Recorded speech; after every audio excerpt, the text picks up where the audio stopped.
বন্ধুরা, আজ তৈরি করব আমি সাবুর পায়েস। তো সেজন্য সেই রেসিপিটা আপনাদের সাথে শেয়ার করছি। তো সাবুর পায়েস তৈরি করতে হলে যেগুলো লাগবে, প্রধান উপকরণ হলো সাবু। বড় দানা সাবু আমি 4 ঘন্টা আগে ভিজিয়ে রেখেছিলাম। তারপর আমি জলটাকে ঝরিয়ে রেখেছি। এরকম সেদ্ধ হয়ে গেছে, নরম নরম।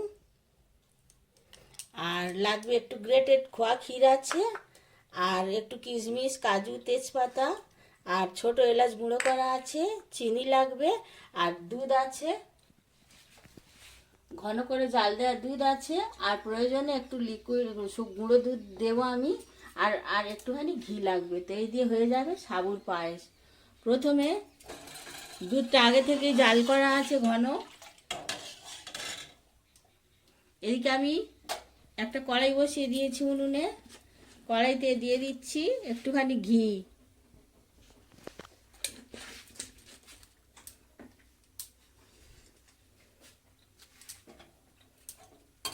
ঘিয়ের ওপরে আমি কাজু আর কিশমিশটা একটু ভেজে নেব।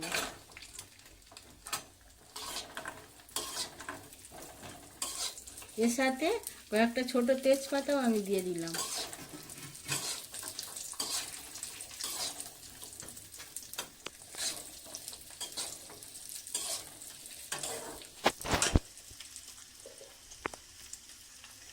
একটু নাড়াচাড়া করে নিয়ে জল ঝরানো সাবুটাকেও আমি একটু ঘিয়ের সাথে ভেজে নেব।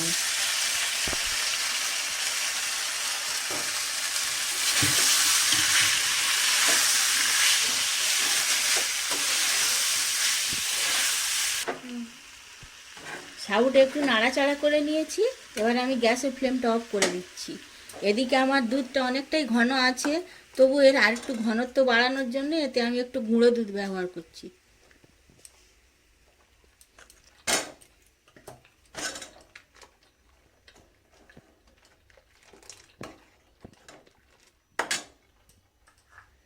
এর সাথে দিয়ে দিচ্ছি আমি গ্রেট করা খোয়া ক্ষীরটা।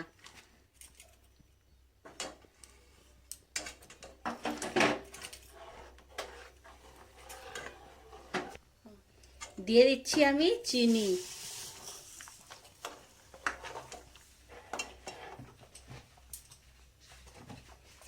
আর মিষ্টির ব্যালেন্সটা ঠিক রাখার জন্য একটুখানি নুন দিয়ে দিলাম।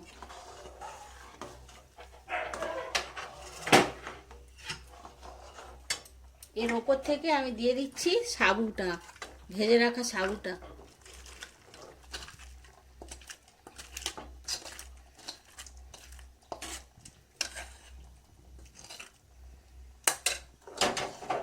এবারে একটু ফুটে ঘন হয়ে গেলে তারপরে আমি এলাচ দানাটা দিয়ে দেব।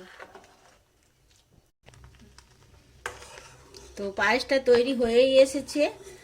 আর আমি ফোটাবো না, এবারে ঘন হয়ে যাবে। ঠান্ডা হলে ঠিক নামাবার আগের মুহূর্তে আমি এলাচ গুঁড়োটা ওপর থেকে ছড়িয়ে দিলাম। এবার আমি গ্যাসের ফ্লেমটা অফ করে পায়েসটা ঠান্ডা করে পরিবেশন করে দেখাবো।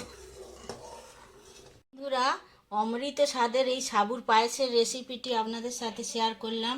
যে কোনো নিরামিষের দিনে বা পুজোর প্রসাদ হিসেবে ব্যবহার করতে পারবেন। আর পদ্ধতিটা যদি আপনাদের ভালো লেগে থাকে তো লাইক করবেন, কমেন্ট করবেন, প্লিজ সাবস্ক্রাইব করবেন, পাশে থাকবেন।